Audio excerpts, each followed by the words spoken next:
ایک دوسرے کو عزت دو، برداشت کرو۔ میرے نبی نے فرمایا بہترین مسلمان وہ ہے جو بیوی سے اچھا سلوک کرتا ہو، اور بیوی سے فرمایا میری شریعت میں سجدہ ہوتا تو بیوی سے کہتا خامد کو سجدہ کر۔ بہترین صدقہ اولاد کی تربیت ہے۔ پورا گھر میرے نبی نے نقشہ، ہر ایک کی قیمت بتائی۔ ماں تیرے قدموں تلے جنت، کہ کاش میری ماں زندہ ہوتی، تم دیکھتے میں کیا کرتا، میں عشاء کی نماز کے مصلی پر ہوتا، میں سورۃ فاتحہ پڑھ رہا ہوتا، ادھر سے آواز آتی میری ماں کی محمد، تو میں نماز توڑ کے کہتا لبیک اماں جان۔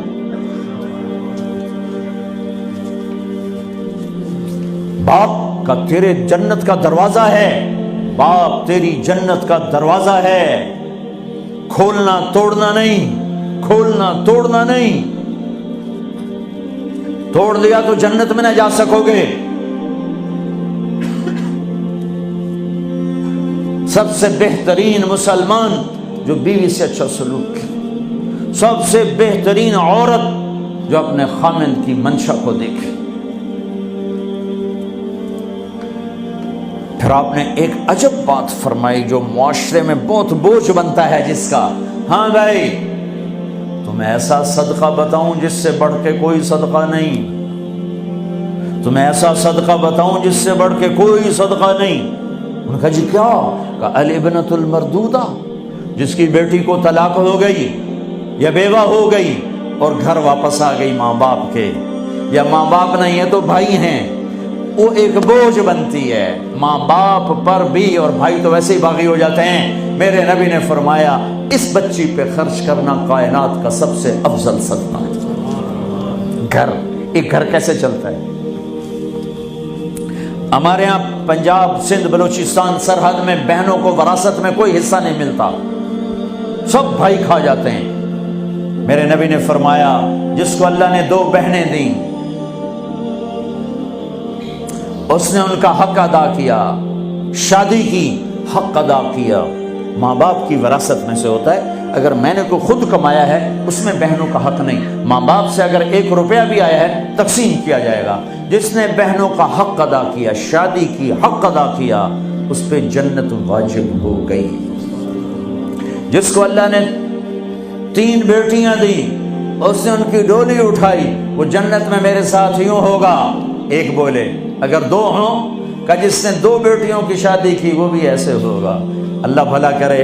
ایک صحابی کا کہ جس کی 1 ہو، کہ جس کی 1 ہے، اگر اس نے اس کو عزت سے رخصت کیا تو وہ بھی میرے ساتھ ایسے ہی ہوگا۔ پھر کئی بچیوں کو طلاق پڑی ہے کہ اس کو بیٹا نہیں ہوتا۔ یہاں آنے سے پہلے کا واقعہ، پنڈی سے بچی رو رو برا حال اس کا، میں تو فون سنتا ہی نہیں ہوں ایسے کہ میرا تو کلیجہ پھٹ گیا ہے۔ ہے کہنے لگی کہ سسرال نے کہا تھا بیٹی ہوئی تو طلاق دے دیں۔ میں نے کہا اس میں میرا کیا قصور ہے، اور بیٹی ہی ہوئی اور مجھے طلاق پڑ گئی، اور میں گھر آ گئی 22 سال کی عمر میں۔ بیٹی دینے والا اللہ اور ظلم کرنے والا سسرال۔ میرے نبی کو اللہ نے بیٹے دے کے اٹھا لیے، قاسم اٹھا لیے، عبداللہ اٹھا لیے، ابراہیم اٹھا لیے، 4 بیٹیاں دی، 3 زندگی میں اٹھا لی، زینب، ام کلثوم، رقیہ، تینوں آنکھوں کے سامنے چلی گئیں۔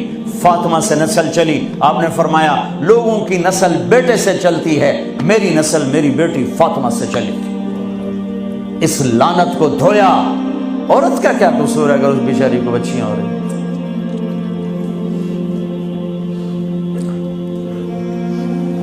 جس نے اپنی بہنوں کو حق ادا کیا، جس نے بیٹیوں کو ڈولے میں بٹھایا، ان کا حق ادا کیا، کہ جنت میں یوں ہو جائے گا۔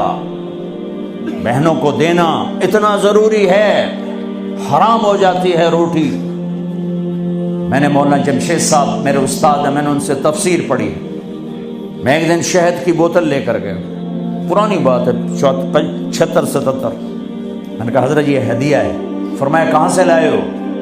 کہ میرے اپنے باپ کا ہے۔ فرمایا تیرے باپ نے اپنی بہنوں کو، تیرے باپ نے اپنی بہن یعنی میری پھوپھیوں کو، تیرے باپ نے اپنی بہنوں کو زمین میں سے حصہ دیا تھا؟ یہ سوال کیوں کیا؟ 10 روپے کی شہد کی بوتل تھی اس وقت، کہ اگر دیا تھا تو یہ میں لے لوں گا، اگر نہیں دیا تو پھر یہ حرام ہے، میں نہیں لوں گا، یہ مطلب تھا۔